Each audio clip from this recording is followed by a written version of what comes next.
As the NFL concludes its celebration of the 100th season, please direct your attention to the field for the presentation of the Vince Lombardi Trophy. Eh bien salut à toutes et à tous, filles et fils du métal. Hier soir, dans la nuit de dimanche à lundi, s'est déroulé le 54e Super Bowl, la finale du football américain.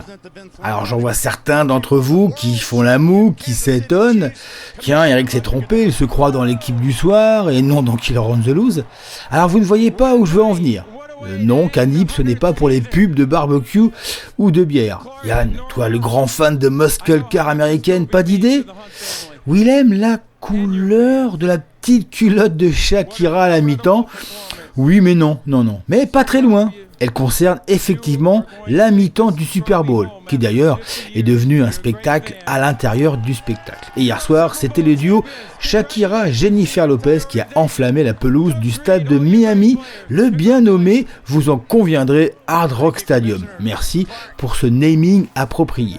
Et là, vous avez tous compris, ma chronique est consacrée aux groupes de métal qui ont joué à cette fameuse mi-temps du Super Bowl. Tout d'abord, quelques explications. Le nom Super Bowl vient de l'extension de bowl, qui signifie bol ou cuvette. C'est le surnom donné au stade de Pasadena, le Rose Bowl, du fait de sa forme et de sa couleur. Les premières finales universitaires ayant été jouées dans le Rose Bowl, toutes les finales suivantes ont pris le nom de bowl et par extension, la finale des finales est devenue la super finale, le Super Bowl. Quelques chiffres qui donnent le vertige. 100 millions, c'est le nombre de téléspectateurs américains. 180, le nombre de pays qui retransmettent le match. C'est 14 500 tonnes de chips, avec bien évidemment 8 millions de kilos de guacamole. C'est 1,25 milliard de chicken wings. Oui, il faut doubler par 2 pour avoir le nombre de poulets. Et désolé pour les fans du Hellfest, mais c'est aussi 52 millions de packs de bière. Et en ce moment, dans le monde du métal, on s'affole pour le prix des places de concerts devenus exorbitants. Eh bien, une finale de Super Bowl, c'est en moyenne $8 000. Eh oui, $8 000. Qui va jusqu'à 80 000 pour une loge et 500 000 pour une suite bien placée. Voilà, demain vous pourrez frimer devant la machine à café. Mais revenons à notre cher métal, ou plutôt hard rock.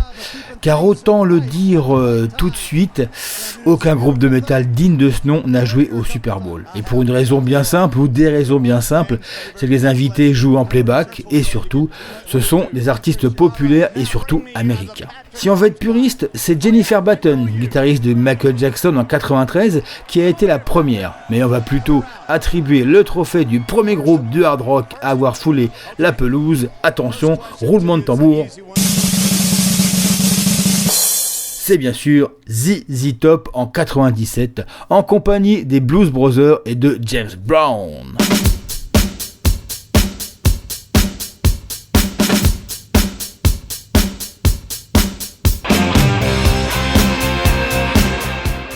En 2001, pour le 35e Super Bowl, c'est Aerosmith qui s'y colle, dans le stade de Tampa Bay, en Floride.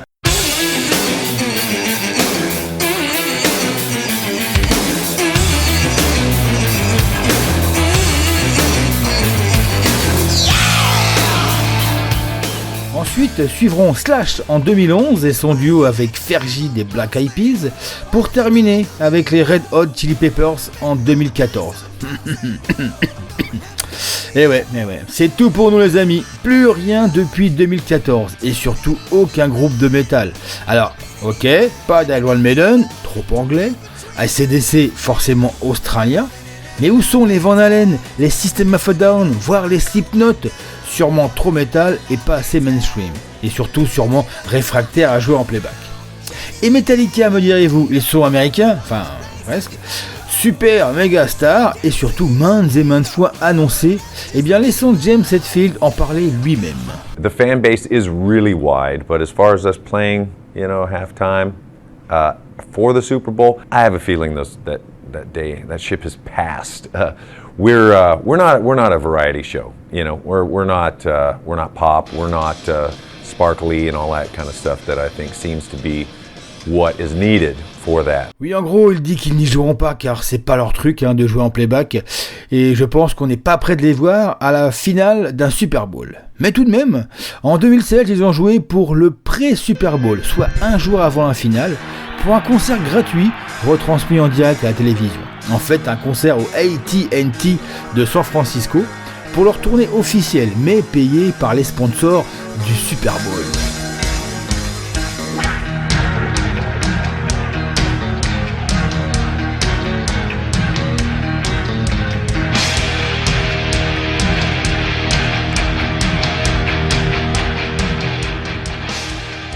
Alors oui, on le voit bien, le Real True Metal n'est pas encore prêt de faire son apparition dans l'un des plus grands spectacles mondiaux. Mais après tout, le métal n'a-t-il pas vocation à rester dans l'ombre de l'underground? Et surtout, tant que les groupes refuseront de jouer pour des raisons de playback, moi, personnellement, ça me va bien. Et vous êtes qui en Toulouse? Super Bowl or not Super Bowl? Allez, bonne émission, bye bye et à la semaine prochaine.